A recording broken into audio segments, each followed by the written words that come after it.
Hello everyone. This time we'll talk about points, lines, and planes. So this would be our objectives for today. We will try to represent a point, line, and plane using concrete pictorial models. So just a short activity. I just want you to identify whether the statement is best described as point, line, or plane. So here are 20 words and try to pause this video and identify whether it's a point, it's a line, or a plane. By this time, I expect that you have your answers already. So my question now is, based from your answers, how will you know if it is a point, line, or plane? And if you're not aware, these three terms are so called as undefined terms. So why do we call them as undefined terms? Yes, that's correct. Before we answer that question, when we talk about the word definition, okay, we define something when we try to clarify or explain the meaning of a word or phrase so that all those using it will understand it in the same way. So, in general, formulation of defining a certain term is a term, the term is blank. So that blank, you need to indicate the class where it belongs, added with the special characteristics. So going back to the question I've given you, why is it that those three words are so-called as undefined terms? Okay. Undefined means the word "un" means not. Why is it that they're not defined? So basically, it's because we cannot really provide concrete definition among those three terms. But the only way that we can identify them, whether it's a line, a point, or a plane, through description, how we see them. That's how we do it. And then, what makes them important, though we cannot define them, but can only describe them. It also one way for us to define the other geometric terms. So I repeat, though we cannot define them, we can only describe them, they're very important because they serve as one way for us to define the other geometric terms.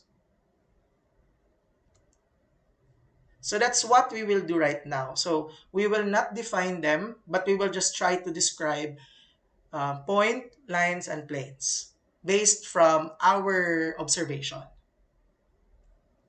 So how will you know now if it is a point? So basically, what you need to consider is that it represents a position. So it also has no size at all. So it's not really necessary that it must to be big, must be small. There's no concrete size when we talk about point. As long as this point would probably show us a small dot. Sometimes in real life situation, instead of using a small dot, points can be represented as well through small cross. So just imagine a small x.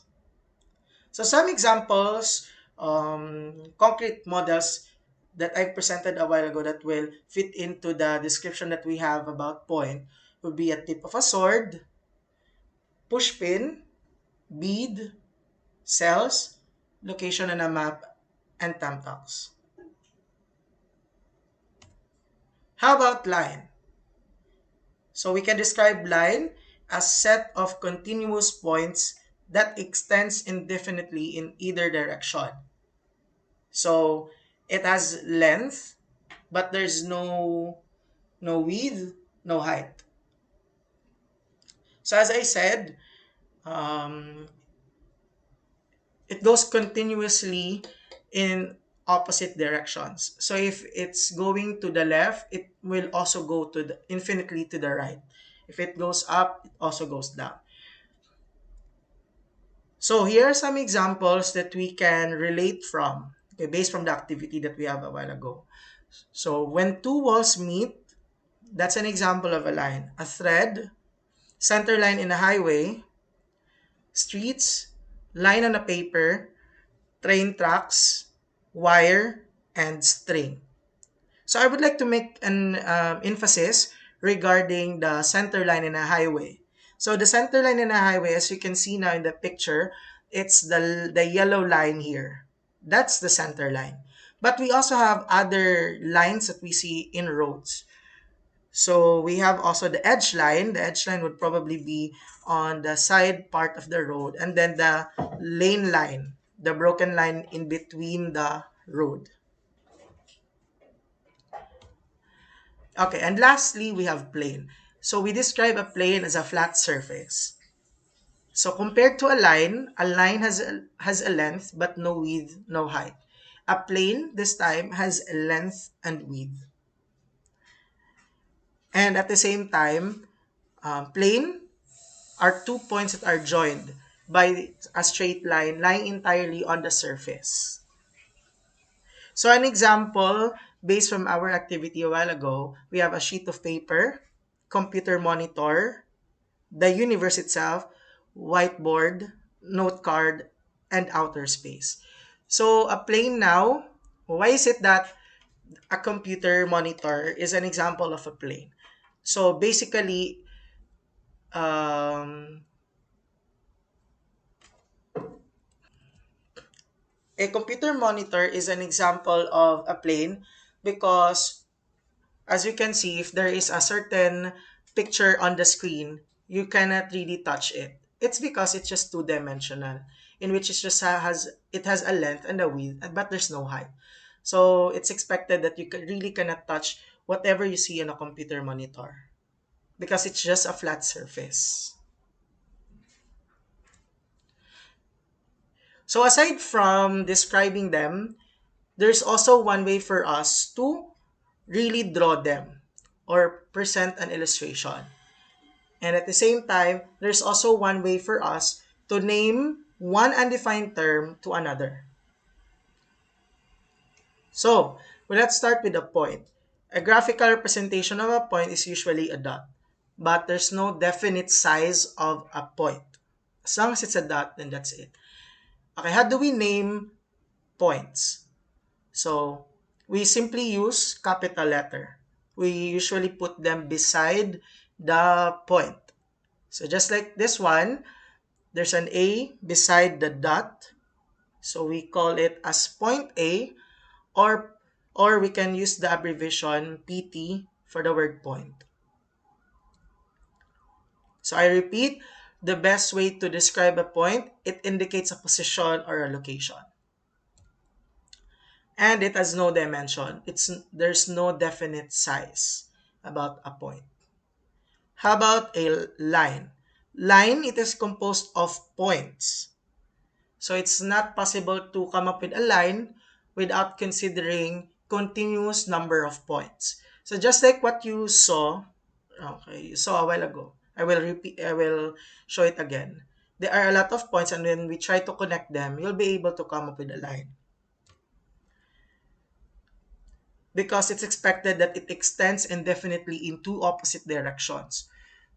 So just like what we have right now. So how do we name a line? Among the many points that you see a while ago, you just need 2 points. And remember, how do we name a point? Using a capital letter. So just that's 1 point among the many. Let's say that point is B. And there's another point here among the many, which is named as A. So that means you can call it as line AB or line BA.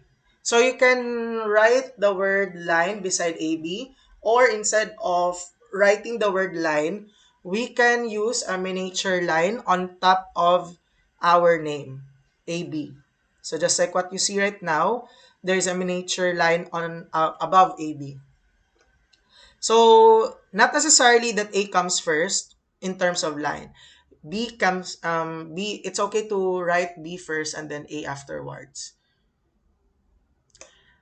Another option as well to name a line is to use a small letter. So you just put it beside the line, just like this. We have a small letter A here, or lowercase letter, and we call it as line A. It's also okay not to write the word line, but instead you would draw a miniature line on top of A.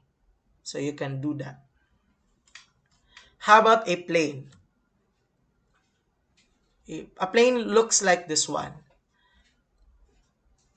So to name a plane, you just need 3 points on the plane that do not lie on the same line. So just make sure that when you try to connect the 3 points, you cannot actually put them in one straight line.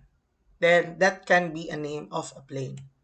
So just like this, we have a point on our plane, point A, we have point B, and point C. So no matter how you draw a straight line, you cannot connect all the three points in the same line. So that means we call this plane as plane ABC. So one way to describe it, always remember that there's a lot of points in a plane. So it's not just one, two, or three.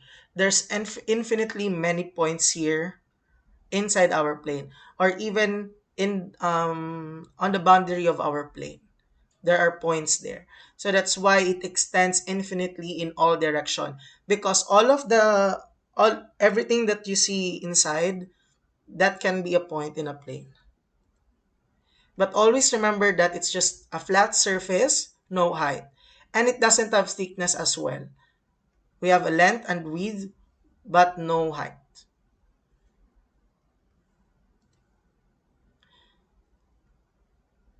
So that's it. For the next video, we'll talk about subset of a line.